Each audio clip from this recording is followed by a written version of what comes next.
আসসালামু আলাইকুম রহমতুল্লাহ। কেমন আছো শিক্ষার্থীরা? আশা করি সবাই ভালো আছো। আমিও আল্লাহর রহমত এবং তোমাদের দোয়ায় ভালো আছি। আজকে আমি তোমাদের রসায়ন বইয়ের অত্যন্ত গুরুত্বপূর্ণ অধ্যায় রসায়ন ও শক্তির পার্ট 1 নিয়ে হাজির হয়েছি। পার্ট 1-এ তোমাদের এই কয়েকটা টপিকস নিয়ে আলোচনা করব। প্রথম টপিকটা হচ্ছে রাসায়নিক শক্তির উৎস। রাসায়নিক শক্তির উৎস হচ্ছে দুইটি, একটা হচ্ছে বন্ধন শক্তি, আর একটা হচ্ছে আন্তঃআণবিক শক্তি। তোমরা অনেকেই জানো যে আন্তঃআণবিক শক্তি হচ্ছে কোনো একটা পদার্থের যে কণিকাগুলো আছে, কণিকাগুলা একটা নির্দিষ্ট দূরত্ব থেকে বিভিন্ন ধরনের কণিকা একটা নির্দিষ্ট দূরত্ব থেকে একে অপরকে আকর্ষণ করে। এই আকর্ষণ শক্তিটাই হচ্ছে আন্তঃআণবিক শক্তি। এই আকর্ষণ শক্তির কারণে একটা শক্তি উৎপন্ন হয়, যা কি রাসায়নিক শক্তি রূপে পাওয়া যায় পদার্থের রাসায়নিক বিক্রিয়ার সময়। যখন এদের মধ্যবর্তী একটা দূরত্ব, এই দূরত্বকে বলা হয় আন্তঃআণবিক দূরত্ব। এই আন্তঃআণবিক দূরত্বের নিজেকে বজায় রেখে একে অপরকে আকর্ষণ করে। এই আকর্ষণ করার ফলে একটি শক্তি উৎপন্ন হয়। এই শক্তিটি রাসায়নিক বিক্রিয়ায় পাওয়া যায়। তাই এই আন্তঃআণবিক শক্তির মাধ্যমে রাসায়নিক শক্তির উৎস হচ্ছে এই। এরপর বন্ধন শক্তি। তোমরা জানো বিভিন্ন ধরনের যৌগ বন্ধন শক্তির সমন্বয়ে গঠিত। যেমন মিথেন একটা অণু। এই অণুটি গঠিত হয় এরকম ভাবে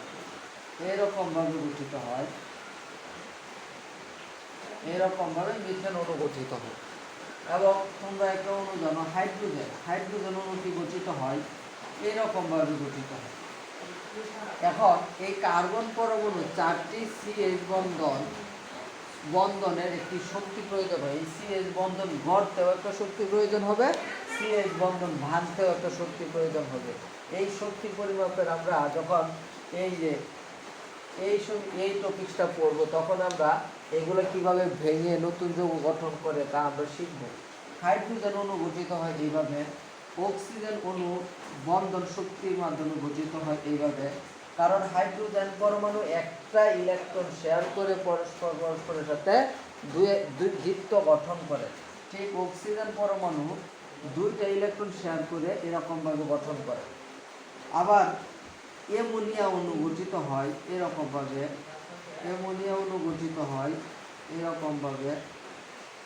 এই হচ্ছে অ্যামোনিয়া অণুর গঠন। পানির অণুর গঠন হচ্ছে এরকম। কার্বন ডাইঅক্সাইডের অণুর গঠন হচ্ছে এরকমভাবে আরো বিভিন্ন ধরনের যৌগ রয়েছে। যেমন ইথানল অণু গঠিত হয় এরকমভাবে। ইথানল অণুটি গঠিত হয় এরকমভাবে। এই হলো ইথানল অণুর গঠন, C2H5OH।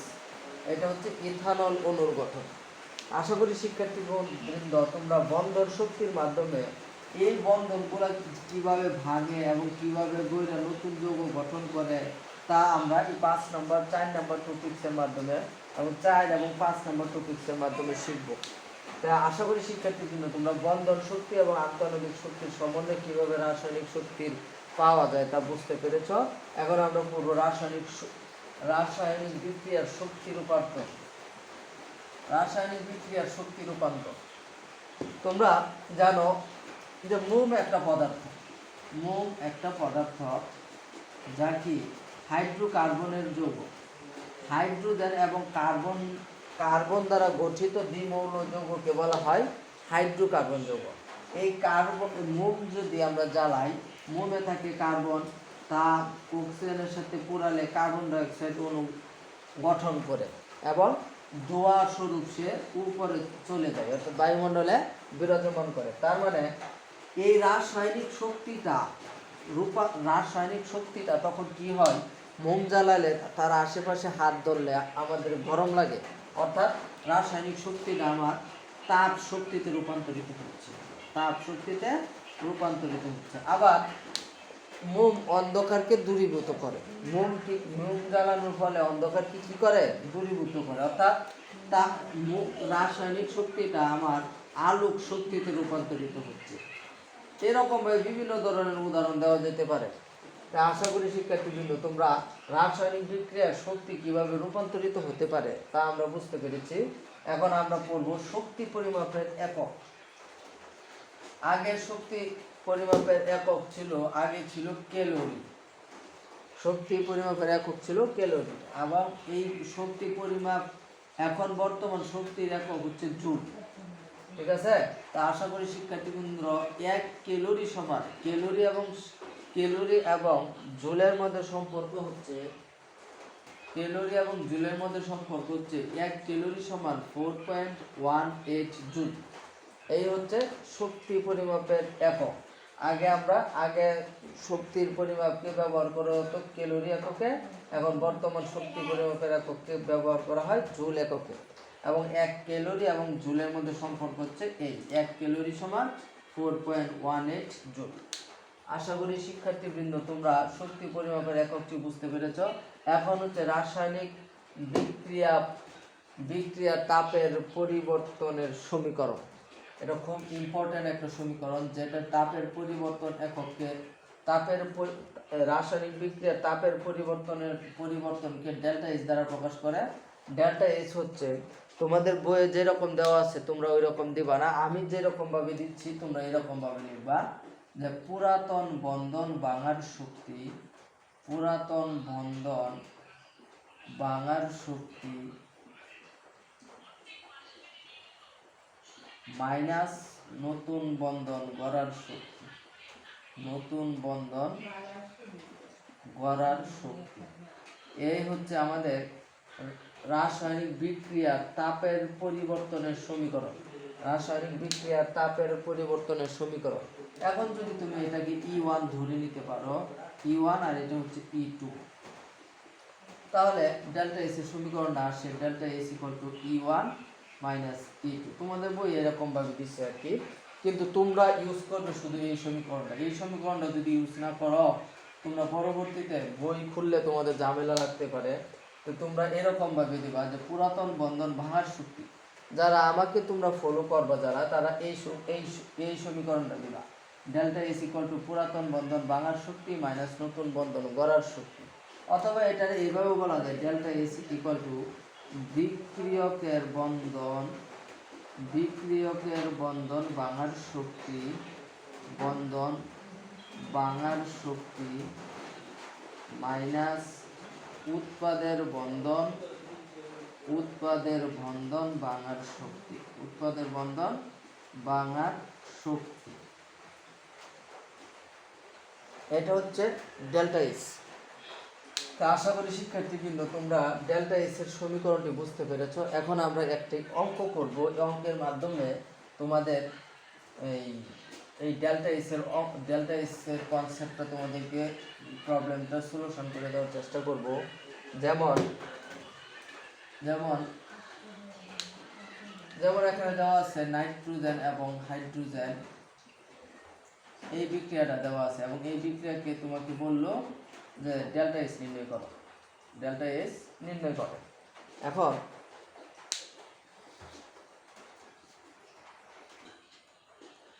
এখন আমরা এই বিক্রিয়াটির মাধ্যমে আমরা ডেল্টা এস নির্ণয় করা শিখব। এখানে যে বিক্রিয়াটি প্রথমে দেওয়া থাকবে, প্রথমে তোমাকে সমতা করতে হবে।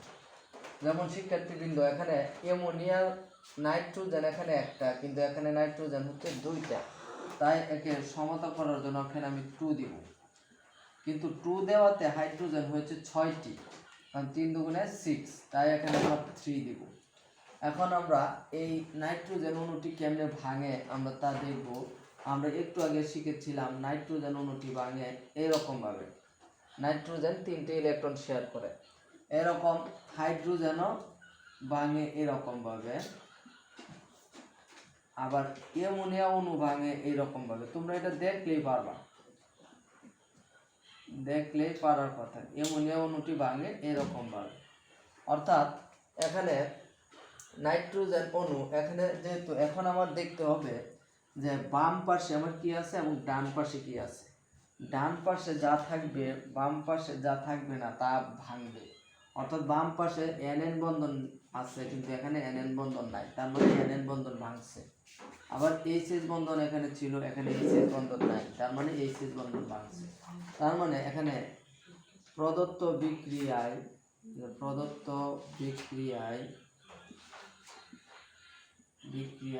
এক মোল NN বন্ধন, ও 3 মোল এবং 3 মোল HH বন্ধন ভাঙতে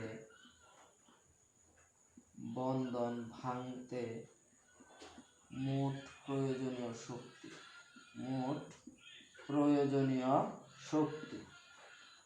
প্রয়োজনীয় শক্তি ইকুয়াল টু NN বন্ধনের মান এখানে দেওয়া আছে 946 কিলো জুল পার মোল। NN বন্ধন কয়টি? 1 মোল, তার মানে 946। এবং HH বন্ধন কত? HH বন্ধনের মান হচ্ছে 436 কিলো জুল পার মোল। 436 গুণ কয় মোল? হাইড্রোজেন হচ্ছে 3 মোল। আশা করি শিক্ষার্থীবৃন্দ তোমরা সমান্তরটা বুঝতে পেরেছো এবং প্রদত্ত বিক্রিয়া ভাঙছে কারা এটা তোমরা বুঝতে পেরেছো। এখন এটা আমরা যদি যোগ করি, এখন যদি এটা আমরা ক্যালকুলেটর দিয়ে হিসাব করি, 3 গুণ 436 equal to plus 946 equal to, এটা হচ্ছে 2254, এটা হচ্ছে 2254 কিলো জুল। অর্থাৎ এই আমাদের নাইট্রোজেন বন্ধন এবং 3 মোল HH বন্ধন ভাঙতে মোট প্রয়োজনীয় শক্তি হচ্ছে 2254 কিলো জুল। এখন আবার প্রদত্ত বিক্রিয়ায়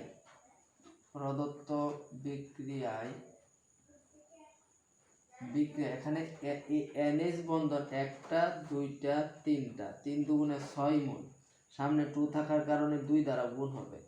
6 মোল NH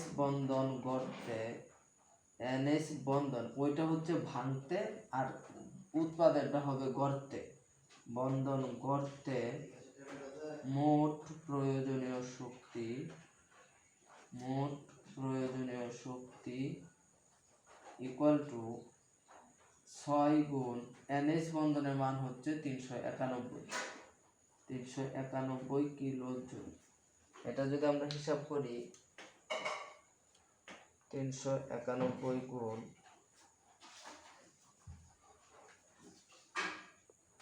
আমরা যদি এটা 6 গুণ 391 গুণ করি তাহলে হচ্ছে 2346 জুল কিলো জুল। এখন আমরা ডেল্টা এস এর সমীকরণ লিখব। ডেল্টা এস এর সমীকরণটি বলছিলাম যে আমরা জানি ডেল্টা এস ইকুয়াল টু পুরাতন বন্ধন ভাঙার শক্তি মাইনাস নতুন বন্ধন গড়ার শক্তি।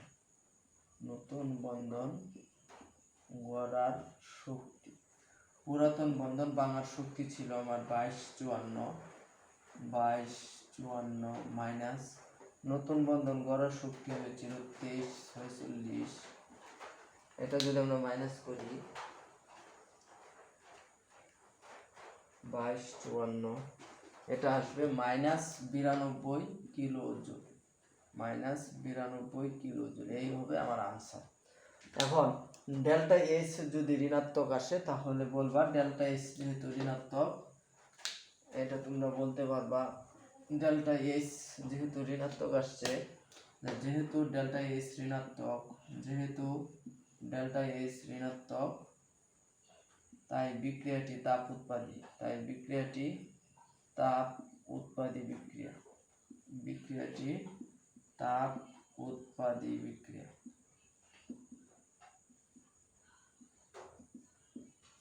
আশা করি শিক্ষার্থীবৃন্দ তোমরা রাসায়নিক বিক্রিয়া তাপের পরিবর্তনের সমীকরণ বিষয়ক অঙ্কগুলো তোমরা পারবা, এবং একটি অঙ্কের মাধ্যমে তোমাদেরকে ডেল্টা এসটা বোঝাই দেওয়ার চেষ্টা করেছি। এখন আমরা পড়ব তড়িৎ রাসায়নিক কোষ। তড়িৎ রাসায়নিক কোষ হচ্ছে এমন একটি যন্ত্র বা এমন একটা প্রক্রিয়া যা রাসায়নিক শক্তিকে তড়িৎ শক্তিতে রূপান্তরিত করে অথবা তড়িৎ শক্তিকে রাসায়নিক শক্তিতে রূপান্তরিত করে। তড়িৎ রাসায়নিক কোষের সংজ্ঞাটি হচ্ছে এরকম। তড়িৎ রাসায়নিক কোষ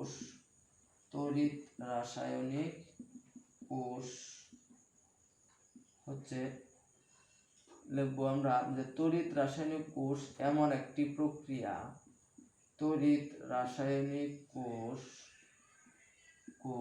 এমন একটি প্রক্রিয়া বা পদ্ধতি বা সিস্টেম যা রাসায়নিক শক্তিকে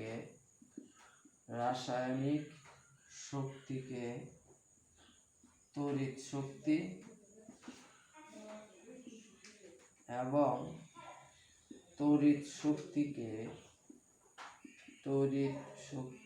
রাসায়নিক শক্তিতে রূপান্তরিত করে।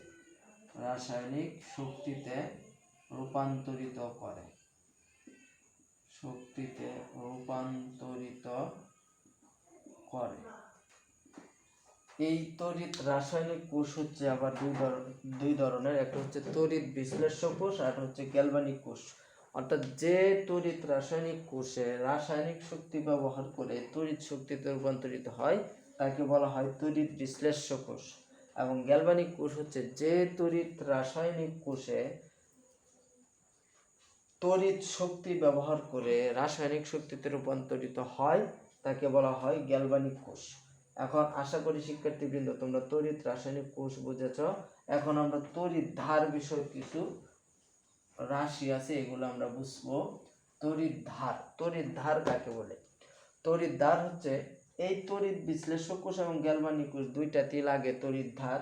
তড়িৎ ধার হচ্ছে তড়িৎ বিশ্লেষণের সময় বা গ্যালভানিক কোষ বা তড়িৎ বিশ্লেষণের সময় আমরা যে চীনামাটির পাত্র ইউজ করি, ওই চীনামাটির পাত্রে একটা দ্রবণ থাকে, একটা নির্দিষ্ট দ্রবণ থাকে। ওই দ্রবণে আমরা দুইটা দণ্ড ব্যবহার করি, ওই দণ্ড দুটিকে বলা হয় তড়িৎ ধার। এটা যে কোনো কিছু দণ্ড হতে পারে, কপার দণ্ড হতে পারে, জিঙ্ক দণ্ড হতে পারে, কার্বন দণ্ড হতে পারে, গ্রাফাইট দণ্ড হতে পারে। যে দণ্ড আমরা ব্যবহার করি ওইগুলো হচ্ছে তড়িৎ ধার। এই তড়িৎ ধার হচ্ছে দুই প্রকার। একটা নাম হচ্ছে এনোড বা ধনাত্মক তড়িৎ ধার, বা এটাকে বলা হয় জারণ তড়িৎ ধার।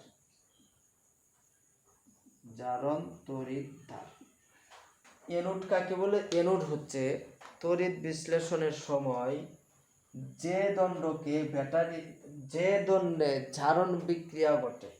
অর্থাৎ এনোড হচ্ছে তড়িৎ বিশ্লেষণের সময় যে দণ্ডে জারণ বিক্রিয়া ঘটে তাদেরকে বলা হয় এনোড। তবে এনোডের আরেকটা পরিচয় আছে।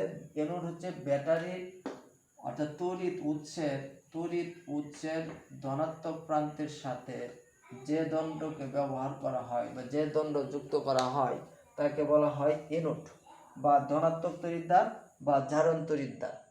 তবে তোমরা জারণ তড়িৎদ্বারের সংজ্ঞাটা বা এনোডের সংজ্ঞাটা তোমরা এইভাবে বলবা, যে তড়িৎদ্বারে জারণ বিক্রিয়া সম্পন্ন হয় তাকে এনোড বলে বা ধনাত্মক তড়িৎদ্বার বলে বা জারণ তড়িৎদ্বার বলে। আর কেথোড হচ্ছে যে তড়িৎদ্বারে বিজারণ বিক্রিয়া ঘটে তাদেরকে বলা হয় কেথোড। এখন হচ্ছে এনোডের বৈশিষ্ট্য এবং কেথোডের বৈশিষ্ট্য। এনোড এবং ক্যাথোডের বৈশিষ্ট্য যদি আমরা একটা চিত্র অঙ্কন করি, এরকম এটা যদি একটা চীনামাটির পাত্র হয় এবং দুইটা দণ্ড আমরা ইউজ করি এবং এখানে একটা ব্যাটারি বা তড়িৎ উৎস ব্যবহার করব,